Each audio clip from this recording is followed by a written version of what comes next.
We're all set to go here. And he's called Playthrough. Kia ora team, Talofa Lava, and welcome back to another episode of Playthrough the 7 Touch podcast. I am your host, Tivoli Guthrie. Thank you all for taking the time out of your day to tune in to another episode of this as we deal with the aftermath of the 2024 Touch World Cup. So I appreciate you tuning in wherever you're based from around the touch football world. And we are, 1 week removed, a little bit over 1 week removed from the biggest event on the touch football calendar, the World Cup, which was the biggest World Cup that we've had to date. A 60% growth from 2019 to 2024. We've had a COVID pandemic in between, so it was really awesome to see nations really getting back on the horse and getting back into playing high-level touch footy. And you know, what a week it was. What a spectacle, what an incredible display, both on and off the field, by England Touch, who are running the tournament, hosting the tournament, and at the end of 7 days of intense competition, a little under 800 games total between 39 nations across 13 grades, we came to the conclusion that Australia are still the undisputed kings and queens of the touch football world, still at the top of the pile, coming away with 12 wins from the 13 grades on offer, which is, a fantastic achievement, a great result for them, and they managed to lock away the World Cup trophy for another 4 years. We'll delve into the results a little bit later in this episode, but what this episode is really designed for is for all of us to get our initial thoughts, initial feelings, initial reactions to the tournament as a whole, which is why during the week I've been asking you all for your feedback. It's really insightful from a personal point of view to be able to see what people thought of the tournament and compare their experiences to my own based on what I could see on the live stream. I did watch it from home. I wasn't fortunate enough to be able to travel to England for this tournament, but it is incredible to see the overwhelmingly positive response from all the participants and attendees that headed over to Nottingham. A great facility as well. Nottingham, as I mentioned in the pre-tournament build-up, it's a venue that has hosted plenty of England Touch tournaments across the years. Your England Nationals, your mixed NTS, men's and women's NTS as well. And just watching on the live stream, it seems like a really cool, place to have a touch tournament. Nice and open.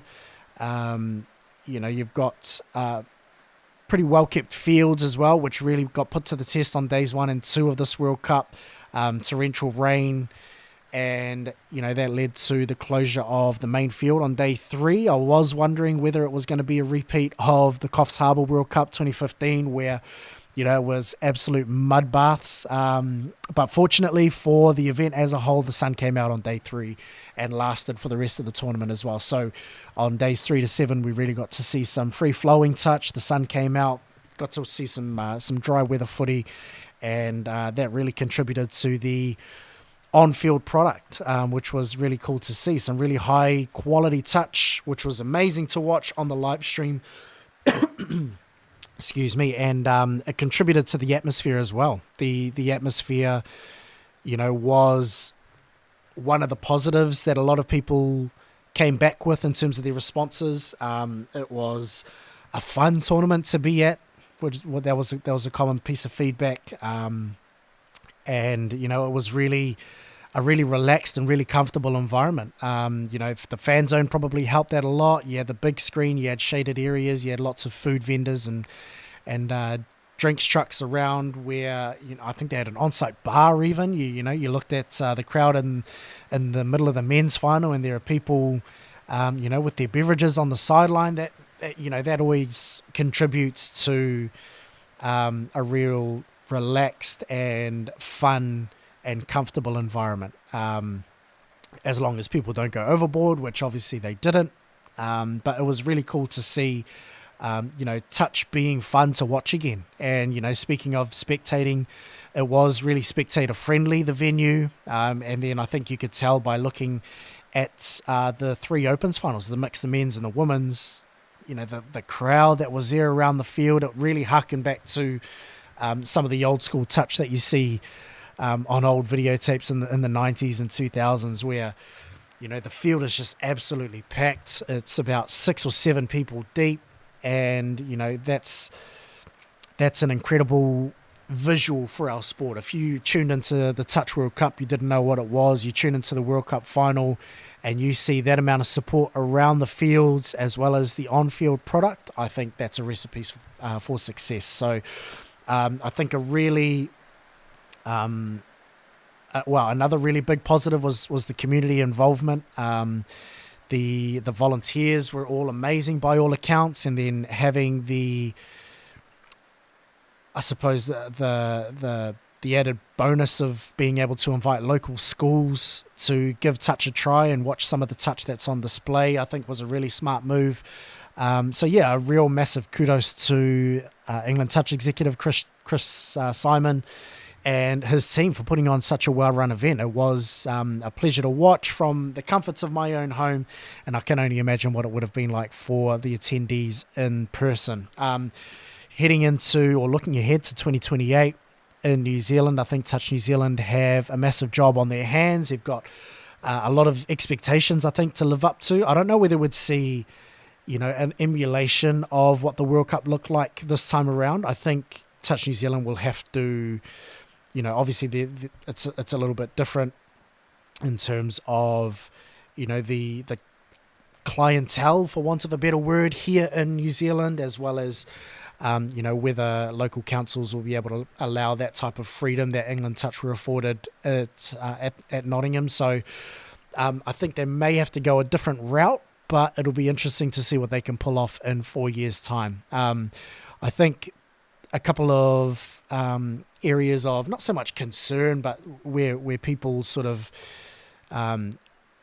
where people's opinions of the event sort of fell off were around the Masters and the treatment of the Masters teams. Obviously, with so many teams being present at the World Cup, you had the Opens teams and a lot of the younger grades at Highfields, and then a lot of the Masters teams were playing at Riverside, which kind of separated the two, and that was a bit of a shame because you're paying that amount of money, you want to be treated equally as your younger counterparts, which is completely valid. I fully understand where they're coming from with that, and then as a result, there was a lack of live streaming from their venue as well. So I think across 280 games, you could probably afford to mix some of the fields up. I don't think you would have lost too much by having some of the open games or open grades, or mix and match the two.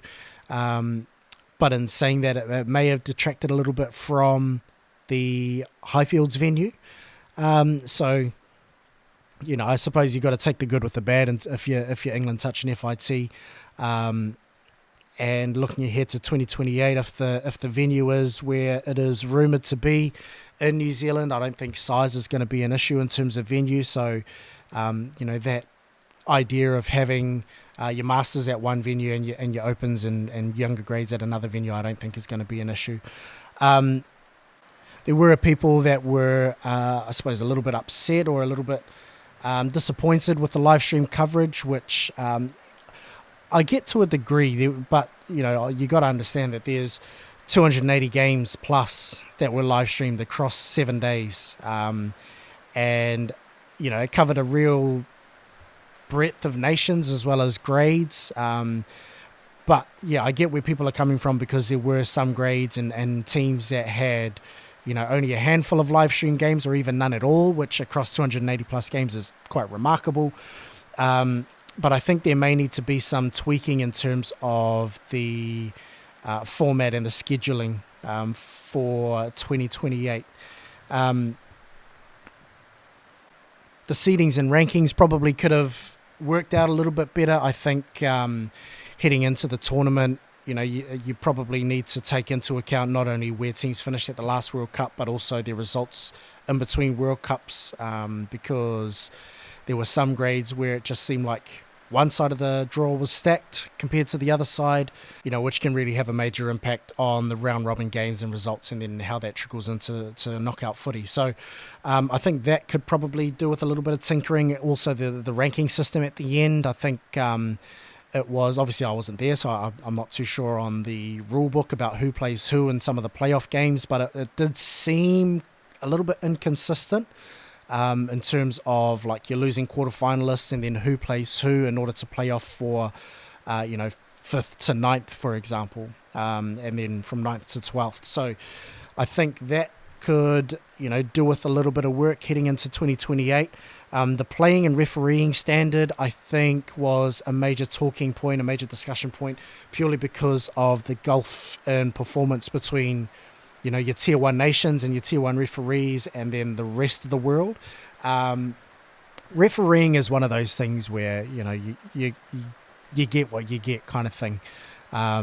Yes, you can try and improve the refereeing standard, but that is tough in a user-paced sport where access to those sort of higher quality matches are not always affordable and not always afforded to referees. So like you look at, for example, if you were to have a refereeing contingent from somewhere like South Africa where, if you want to get better by refereeing higher quality international matches, you would have to travel to either Australia, New Zealand, for example, or travel up to Europe in order to improve your refereeing, because if you don't, then you kind of are stuck with your local product and being able to improve from there. That's arguable whether you are going to improve at the same rate as someone that is based in Australia or New Zealand. And that goes with the playing side of things as well. You did have quite a large gap between your Australias, New Zealands, and even your Englands as well, and the rest of the countries as well. I think the largest scoreline of the weekend might have been sort of 27-0 or thereabouts, which isn't something that you really want to see on a World Cup stage. But as I've mentioned in some of the messages that I've received, a World Cup is just one of those stages where you're going to get heavyweights playing minnows, and that's the unfortunate thing, is that you are going to get some lopsided scorelines. So I suppose that you take a grain of salt with that, but yes, I think overall the refereeing and playing standard does need to improve heading into 2028. I do wonder whether the change in rules had some sort of influence. It was the first tournament or first World Cup tournament where we were playing under the 5th edition rules as opposed to the old 5 meter rules and all the rest of it. So I wonder if that had any type of impact on how the games were refereed and played. But I think looking forward to 2028, I think there will be an improvement. It's just a matter of those developing member nations being able to keep up with your tier one nations. It'll be interesting over the next 4 years anyway. I think probably the most concerning thing heading into 2028 is the amount of interest. Obviously, this World Cup being held in Europe, where it is quite central for a lot of European nations to head up to Nottingham, was a big reason why there was that 60% growth from 2019 in Malaysia. You had nations like Jersey, Guernsey, Sweden, and then some of your other European nations that were sending more teams or bigger contingents. Spain, Portugal were another couple. Countries where it's sort of densely populated and you're able to reduce the fees because it's a shorter distance to travel is always easier. I do wonder whether you're going to get that reciprocated in New Zealand. Obviously, you do have some of the Pacific Island nations. Their contingents should grow. Keyword should. As well as some of the Asian nations as well. But whether you're going to get the same amount of interest coming from your Europes and from your Americas, I'm not entirely sure, but I suppose that depends on what sort of opportunities are afforded to them in between World Cup cycles and whether that's something that is attractable to them. It'll be interesting to see. It's one of the, I suppose, struggles or one of the hurdles, one of the obstacles that Touch New Zealand will face come 2028, but we'll see how that turns out in 4 years' time. Speaking of those Pacific nations, I think it was such a shame. The Papua New Guinean contingent, so the official story, there was quite a few. I use the word official in a very very loose context, but the story was that the funding for the PNG contingent had not come through while most of the teams were heading over in that 5 to 7 day period where teams are heading over, starting to travel up to Nottingham. The PNG funding didn't come through until the day before competition. And then they flew out on the first day of competition, flew out from Papua New Guinea and Australia. Now, obviously, flying into England on a, just under 24-hour flight potentially, and landing and then going straight into playing, there was obviously health and safety concerns involved, so they were barred from the second day of competition as well, and then allowed to play from the third day of competition. The question then became a matter of the integrity of the competition, and if you can imagine some teams within the Papua New Guinea pool not having to play them and then some having to play them, there is always that question. So a huge shame, and FIT ultimately made the decision that Papua New Guinea would play for no points, essentially. They had to forfeit all of their games. They did manage to play some games, and I think when you see some of the results from those games, it is really disappointing that they couldn't get themselves sorted. The Touch Football PNG administration really needed to take a good hard look at themselves, because you look at the performance of your men's open team, who beat the eventual bronze medalists in Lebanon in such a high scoring game. You look at the performance of the mixed open team, who went 6 from 6 in the games that they played.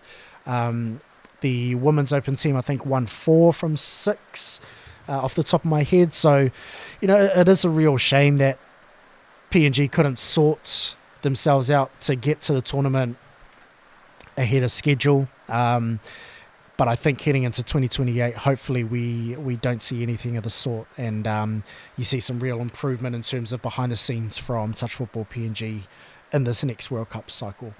Heading into some of the results, as I mentioned at the beginning of the podcast, Australia won 12 of the 13 grades on offer, all with the exception of the 40 men's, which was won by New Zealand. We saw the introduction of the 55 men's and the 40 women's grades for the first time, which is so cool. It's great to see that expansion. I think with the next World Cup being in New Zealand, I wonder if they take a leaf out of the TFA playbook and introduce a 60s grade, which is quite prominent and quite popular over there. But time will tell, I suppose. So 55 men's, that was, as I mentioned, first time grade that was being introduced. The on-field product I thought was exceptionally high for males that are 55 years and over. We saw the likes of Peter Walters playing in that grade, Tony Langahito playing in that grade. Then you had the likes of John Salmon, David Chung from Australia. So it was a really high quality grade. Australia ended up coming out on top. They beat New Zealand 6-4 in the final. The finals format was a little bit of an interesting one. They had, so I suppose for most of the other grades, they had either straight semi-finals or they had quarterfinals. For this grade, because there was only 5 teams, they had a 5-team finals system based on your results in round robin. And you had 4th play 5th, 2nd play 3rd. The 4th versus 5th is essentially an elimination final. 2nd versus 3rd is a qualifying final to see who gets to play the top-seeded team, which ended up being Australia. And then the winner of the 4th versus 5th played the loser of the 2nd versus 3rd in another semi-final. The winner of that first versus the winner of the 2nd versus 3rd game, they went straight through to the final. And then the loser of that match played the winner of the winner of the 4th and 5th and loser of the 2nd and 3rd. It sounds confusing. If it does confuse you, jump onto the 7 Touch Instagram page, because I've got a visual of how that all looks. Essentially what that meant is that Australia played 2 less games heading into the grand final than their New Zealand counterparts. Potentially a topic of discussion, because I suppose if you finish first, then first after round robin, then should you be afforded that luxury?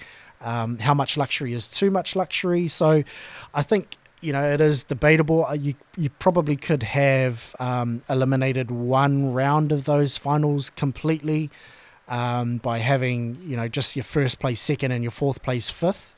And then the winner of your first place 2nd goes straight through to the final. The loser of the 4th versus 5th is eliminated. The winner plays the 3rd place. and then the winner of that match plays the loser of the first versus second, and then that way you just eliminate one round completely. But I suppose that's that's sort of getting into the real nitty gritty. You're nitpicking there, but overall, in terms of the 55 men's grade, it was a really cool grade to watch. The 50 men's was dominated by Australia, essentially. They did play New Zealand in the final. 8-2 was the final score. When you get a 50s men's team with the likes of Gary Sonda, Gavin Shuka, Tony Altashi, they're automatically going to be pretty hard to beat. So they took gold in that one. England came away with the bronze by beating USA. That was their second of 10 bronze medals, which was an amazing result for them. 45 men's, Australia, New Zealand, that was tipped to be a lot closer than what the final suggested. Australia ended up coming away with the chocolates 13-7. I think the talking points coming out of the New Zealand camp is that, unfortunately, they saved their worst game until last. France ended up winning the bronze medal match against Switzerland, which is, somewhat surprising, but really cool to see two almost completely different teams playing in that third and fourth playoff. 40 men's was a really interesting grade. You had Australia and New Zealand obviously ahead of the pack. England, Wales were much more improved from 2019. Malaysia were surprise packages within that grade. I don't think they won a game in 2019. And then come to this tournament, they won 5 in their round robin games to qualify for the knockout stages. So I suppose following in the same vein as that France-Switzerland 45 men's bronze medal match, it's really cool to see different nations really plying their trade and improving from last World Cup to this World Cup, and getting some results at the end of it. The final was probably one of the best finals of the entire tournament, I thought, and that's not just because New Zealand won. It was a true battle of two halves, game of two halves. You had Australia, who were all over New Zealand in the first half. It was 3-0 at half-time. It could have been 4-0, but Marion Haggie from the New Zealand 40 men's came up with an exceptional chase while the scores were still at 0-0 from one side of the field to the other. He chased down an intercept, made the touch in the corner in an act of desperation, and he let his Australian counterpart know about it too. So it was an amazing chase, and they did end up scoring on the following set, but instead of it being a 4-0 halftime score, it was only 3-0 halftime. And the reason I said it's a game of two halves is because coming out of the halftime break, New Zealand came out with that belief, that self-belief of, hey, we are down 3-0, but we still can peg this back. And peg it back they did. There was Mikey Davis was amazing for them. Michael Rawiri was amazing for them. James Arledge had a nice few touches.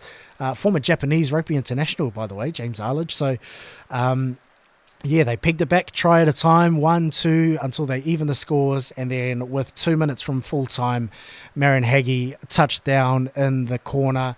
And one of the craziest finishes, one of the craziest finals of the World Cup. New Zealand coming away with the gold medal in that one, 4-3, winning in regulation. Australia winning their only silver medal of the tournament.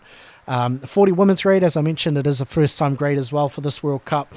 And that was a really interesting grade as well. I don't think many people would have expected Australia or New Zealand to be troubled as much as they did by England, but they did. There were only 4 teams in the competition. Papua New Guinea were scheduled, but I suppose further to my point before, it was only the Opens teams that managed to go over, and a lot of their, or all of their Masters teams had to stay behind. So in that 40 women's grade, you had Australia, New Zealand, England, Scotland. Australia well ahead of the pack, Scotland a little bit behind, so they ended up 4th. But England and New Zealand, they had a double round robin, so they played each other twice during the round robin. They drew in their first game, which was an amazing result for England.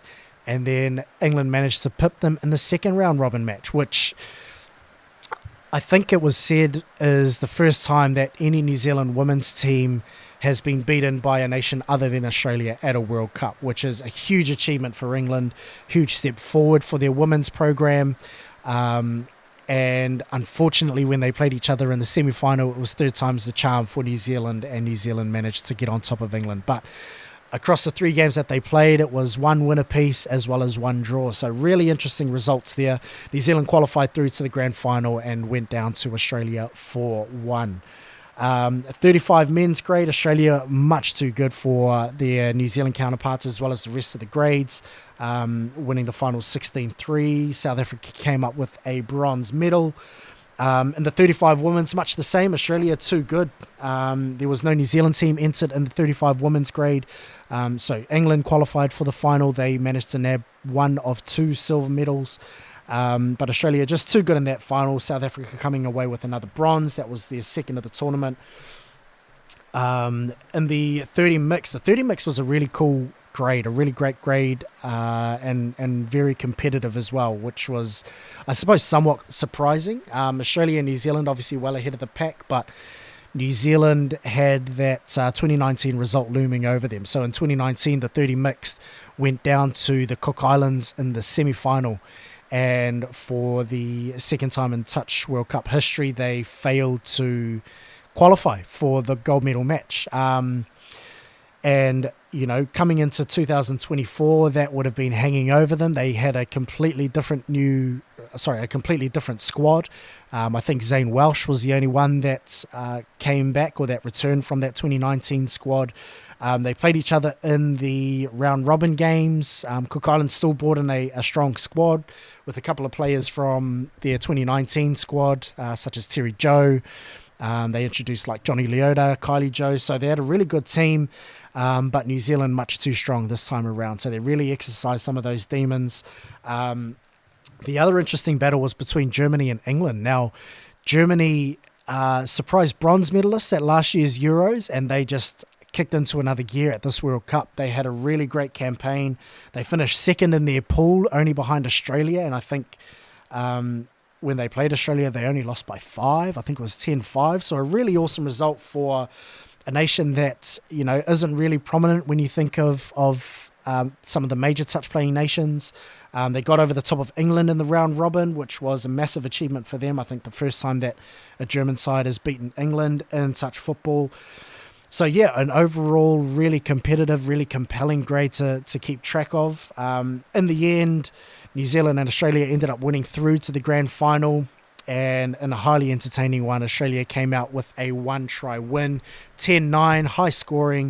It was a really great game to watch. Justin Otto really stepped up for the Australian team, came up with a really important intercept try length of the field, about halfway through the second half, which put his team up by 2 and made New Zealand really chase the game from that point. So a well-deserved player of the final for Justin Otto.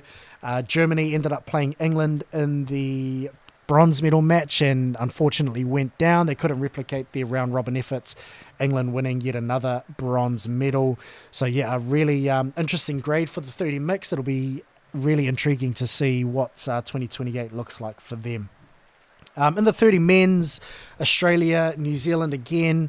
It was another competitive and pretty high quality grade. I thought, watching some of the teams go about their work. You know, you had the likes of former Opens players that were playing in this 30s grade. You had the likes of Mark Hodson, Arepa Ohia, Ruamai Iruiti playing for New Zealand. In the Australian team, you had the likes of Madelito Masashi, as well as Timmy Glazebrook as well was in there. Japan had Hideaki Nara. So yeah, it was a really exciting grade to watch, very competitive, and yeah, just another one of those grades where in the end Australia and New Zealand ended up coming out on top. 5-4 was the final score in the final.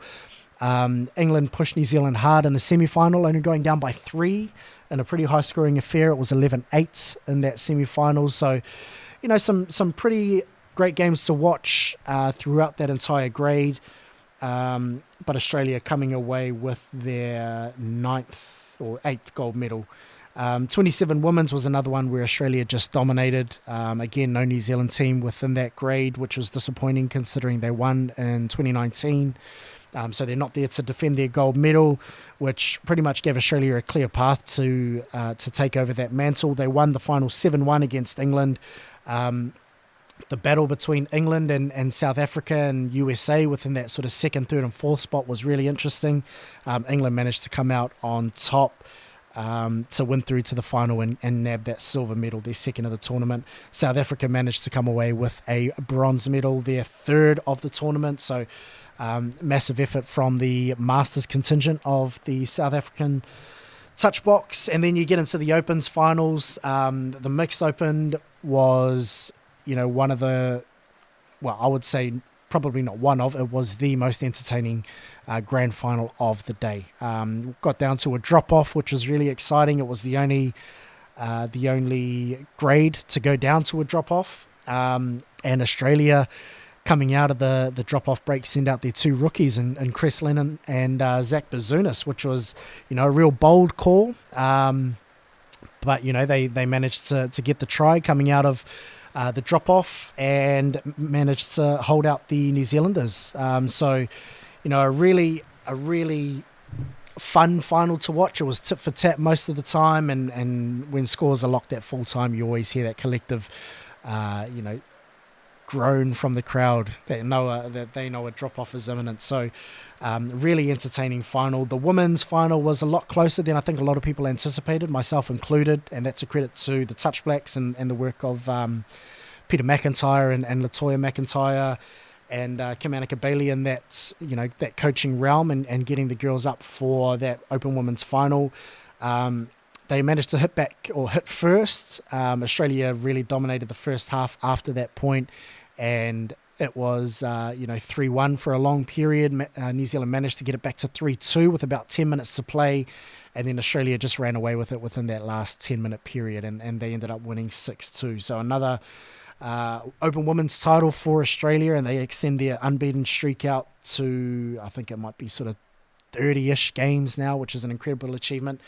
And then you're getting into the Blue Ribbon event, which was the Men's Open. It was, gripping stuff. It was really thrilling. New Zealand coach Rahul Das had the real ballsy call of only taking two wingers in that final, which was, part of his game plan. I'll delve into that in a later episode. But, it was a real battle of wits and a battle of strategy when it came to the Men's Open. It was very reminiscent of a chess match between two of the sharpest minds in Rahul Das and Phil Guymore. And then, the players out there executing on the field. Efor Jones had probably the best individual performance that I think anyone has ever seen at a World Cup. He was, immense for New Zealand. He scored 4 himself. He set up another one, and the final score was 5-6. So out of the 6 tries that New Zealand scored, he was responsible for 5 of them. Australia just couldn't lay a hand on him. He was, out of this world, really. It was incredible to watch. He ended up getting player of the final, which I think a lot of people don't have a problem with, myself included. I do think Dylan Hennessy may have a case to feel hard done by. He managed to set up a couple himself as well as score one. So, and what he mentioned was his last World Cup. He really went out on a high, captaining a Men's Open team to a World Cup title. So at the end of the day, the results speak for themselves. Australia really coming out on top, winning 12 gold medals in all of the 13. And, a really positive campaign for them, and I think a positive campaign as well for England Touch. They were the other big winners of this tournament, winning the number of bronze medals. I think 45 men's was the only grade where they didn't manage to win a medal. So, this World Cup dominated by Tier 1 nations, which, I suppose to a neutral viewer may be quite disappointing, but it just speaks volumes to the amount of work that those nations have been putting in. So, I suppose I would hope for something different come 2028, but that depends on what nations can conjure up between now and then. So really looking forward to the next World Cup taking place in New Zealand 4 years' time. Hopefully there's no delays this time like there was with this one. Over the next couple of weeks, I'm going to be breaking down the 3 open grades finals. I thought they were really, really compelling and really interesting viewing. So keep an eye on that. And keep an eye on socials, which, we typically put out I typically put out sort of podcast snippets into social media form, and if that's something that you're interested in, hopefully leads you back to the longer form of this type of content. So I'll be doing that over the next couple of weeks as I break down the Mixed Open, Women's Open and Men's Open final. If you are looking to improve your touch game, head on to the 7th Touch website. That's 7thtouch.com, all one word, 7thtouch.com. You can pick up a 6-week training program. It's only $60 New Zealand, which is really cool. You get to hold on to it forever. Just basically outlines to you how to get touch fit, which is a really cool program. A lot of people have already purchased and benefited from it. So yeah, pick up one of those, or you can pre-order a Goat Range tee or crew neck. As you see behind me, we've got the Remus Gentles one up today, but you can also pick up a Dylan Hennessy one if you want to celebrate his swan song in the Men's Open. And we've also got a Jermaine Dayberg-Muir and Peter Walters as well. Yeah, I really appreciate all your support. Appreciate you tuning in for this one. We're signing off until next week. So enjoy your week.